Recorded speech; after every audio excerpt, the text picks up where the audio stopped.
Hello everyone, कैसे हो आप सब। एक बार पुनः स्वागत है आप सभी का हमारे अपने YouTube channel Shiv coaching classes पर।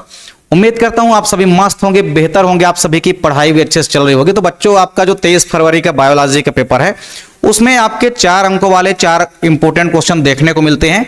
तो उसके लिए यहाँ पे हम कुछ इंपॉर्टेंट क्वेश्चन आप लोगों के लिए लेकर के हैं, जो कि 4 नंबर के लिए इंपॉर्टेंट क्वेश्चन है। और डेफिनेट रूप से आप देखेंगे कि यही सारे क्वेश्चन जो है 4 अंकों में आपको दिखाई देंगे। यहां से कई सारे क्वेश्चन आपको 4 अंकों वाले क्वेश्चन में दिखाई देंगे बोर्ड एग्जाम में। तो आप इन 20 महत्वपूर्ण क्वेश्चनों को आप लोग जरूर अच्छे से तैयार कर लीजिए। हम ये नहीं कह रहे हैं कि इन 20 क्वेश्चनों के अलावा कोई क्वेश्चन नहीं पूछा जाएगा, पर ये 20 ऐसे इंपॉर्टेंट क्वेश्चन हैं जो कि लगभग आपके 4 अंकों के लिए काफी इंपॉर्टेंट हैं।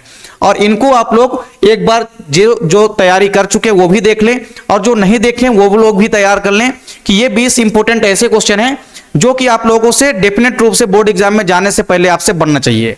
अगर आपने पूरे साल भर में ये 20 इंपॉर्टेंट क्वेश्चन नहीं पढ़े हैं, मतलब आपने 4 अंकों वाले कुछ भी क्वेश्चन नहीं पढ़े हैं।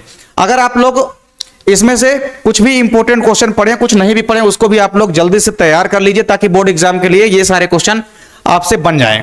चलिए वीडियो को स्टार्ट करते हैं। सबसे पहला क्वेश्चन जो आपको तैयार करना है, ठीक है, 4 अंकों में सबसे पहला जो इंपॉर्टेंट क्वेश्चन है वो है पीसीआर, ठीक है, पॉलीमरेज चेन रिएक्शन।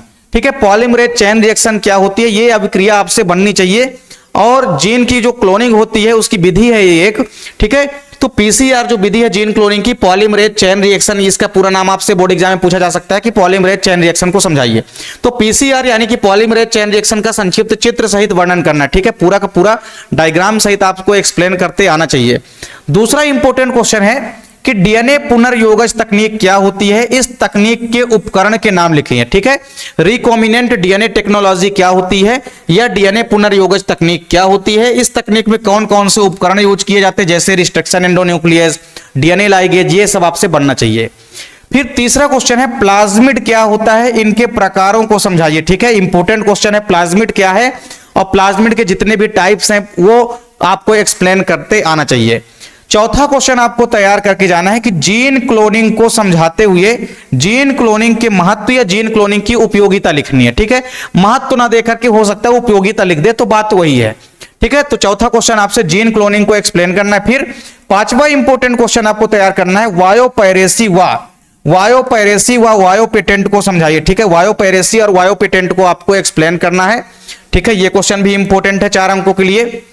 फिर अगला क्वेश्चन आपको तैयार करना है डीएनए फिंगर प्रिंटिंग या डीएनए अंगुली छापन को आप समझाना है, तथा इसकी आपको उपयोगिता यानी कि एप्लीकेशंस को भी लिखना है, ठीक है। तो डीएनए फिंगर प्रिंटिंग या डीएनए अंगुली छापन क्या है, इसको आपको एक्सप्लेन करना है, और इसकी उपयोगिता व विधि भी आपसे तैयार होनी चाहिए। फिर अगला क्वेश्चन आपसे तैयार होना चाहिए जेनेटिक मॉडिफाइड ऑर्गेनिज्म से, ठीक है। तो जितने भी क्वेश्चन बनते हैं जेनेटिक मॉडिफाइड ऑर्गेनिज्म से, ठीक है, यानी कि आनुवांशिक रूप से रूपांतरित जीव या ट्रांसजेनिक जीव क्या होते हैं, इनको तैयार करने के उद्देश्य, इनके लाभ हानि, ठीक है। तो ट्रांसजेनिक जीवों से संबंधित जितने भी क्वेश्चन हैं वो आपको पूरा का पूरा एक्सप्लेन आना चाहिए, ठीक है। फिर इसके बाद अगला क्वेश्चन है स्टेम सेल तकनीक क्या होती है, या स्टेम सेल क्या होती है, इनकी उपयोगिता आपसे बननी चाहिए, ठीक है। स्टेम सेल क्या होती है, इनकी उपयोगिता आपसे बननी चाहिए। फिर अगला क्वेश्चन आपसे यहां पे इंपॉर्टेंट डिफरेंस बनना चाहिए सक्रिय व अक्रिय प्रतिरक्षा में, ठीक है। सक्रिय व ठीक है, सक्रिय व अक्रिय प्रतिरक्षा में अंतर, ठीक है। सक्रिय व अक्रिय प्रतिरक्षा में अंतर आपसे बनना चाहिए। और दूसरा अंतर आपसे बनना चाहिए जन्मजात व उपार्जित प्रतिरक्षा में अंतर। 4 अंक में पूछा जा सकता है, 4 अंतर आपसे इन दोनों में तैयार होना चाहिए। अगला क्वेश्चन है प्रतिरक्षी अणु का स्वच्छ नामांकित चित्र बनाइए, ठीक है। एंटीबॉडी मॉलिक्यूल की स्ट्रक्चर आपसे डेफिनेट रूप से बननी चाहिए ही चाहिए, ठीक है। तो ये क्वेश्चन आपसे पूरे के पूरे तैयार होने चाहिए।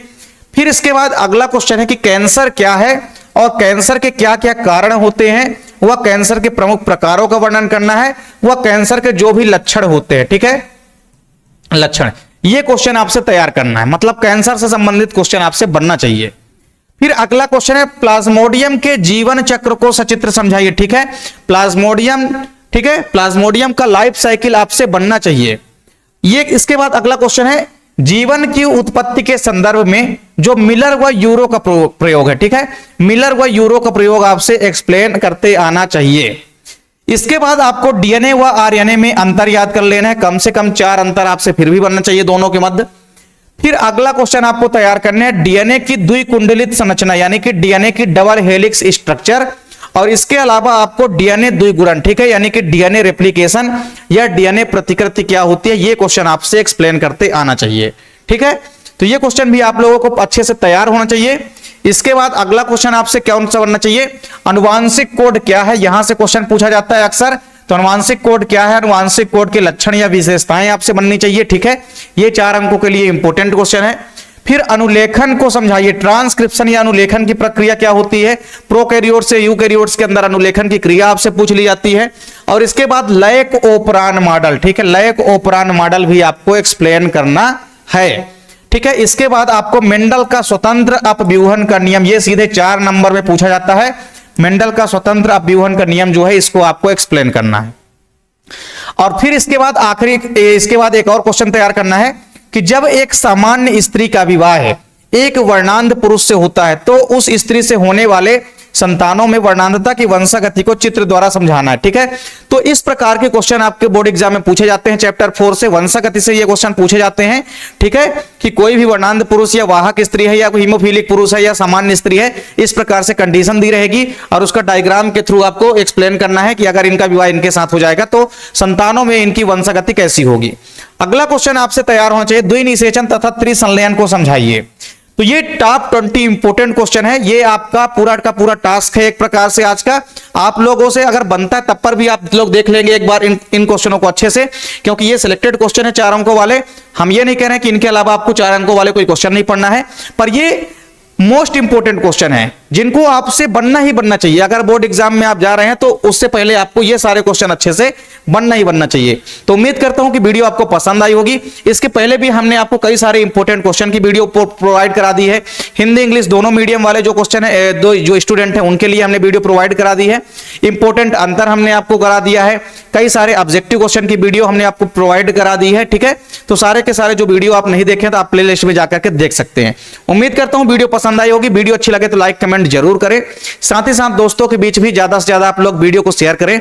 चैनल पे अगर आप लोग नए हैं तो सब्सक्राइब जरूर कर लीजिए। मिलते हैं आप लोगों से नेक्स्ट वीडियो में, तब तक के लिए जय हिंद, वंदे मातरम।